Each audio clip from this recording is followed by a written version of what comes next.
भ्रष्टाचारी मंत्र्यांना काढल्याशिवाय आंदोलन थांबणार नाही असा इशारा जनआक्रोश मोर्चातनं उद्धव ठाकरेंनी दिलेला आहे। ठाकरे सेनेनं महायुती सरकारमधील वादग्रस्त मंत्र्यांविरोधात राज्यभरात जनआक्रोश आंदोलन केलं। मुंबईमधील आंदोलनामध्ये उद्धव ठाकरे सहभागी झाले।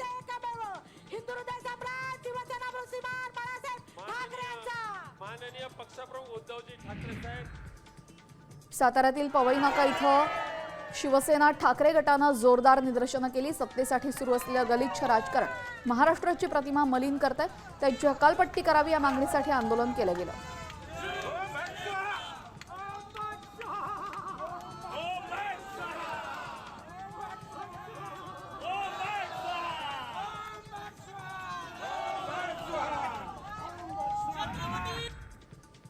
पुण्यामध्ये शिवसैनिकांनी राज्य सरकारमधील मंत्र्यांचा प्रतिकात्मक फोटो घेऊन होम हवन केलेले आहे। शिवसैनिकांनी खोट्या नोटा देऊन येत थेट पत्त्यांचे डाव मांडलेले।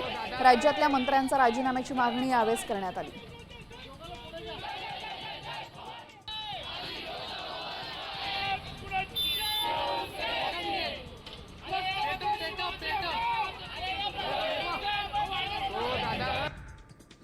महायुतीच्या मंत्र्यांविरोधात अमरावतीमध्ये ठाकरे गटानं अनोखं आंदोलन केलं।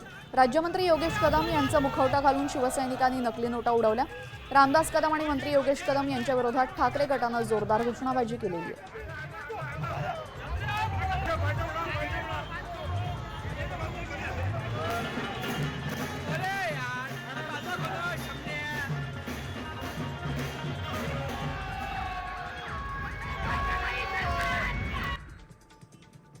बुलढाण्यामध्ये शिवसेना ठाकरे गटानं भ्रष्ट मंत्री तसेच सरकारच्या विरोधात जनआक्रोश आंदोलन केलं।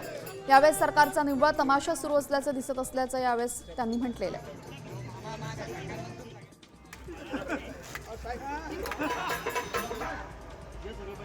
आता isakal.com आहे देशातील नंबर 1 ची मराठी न्यूज वेबसाईट। प्रत्येक अपडेटसाठी isakal.com ला नक्की भेट द्या।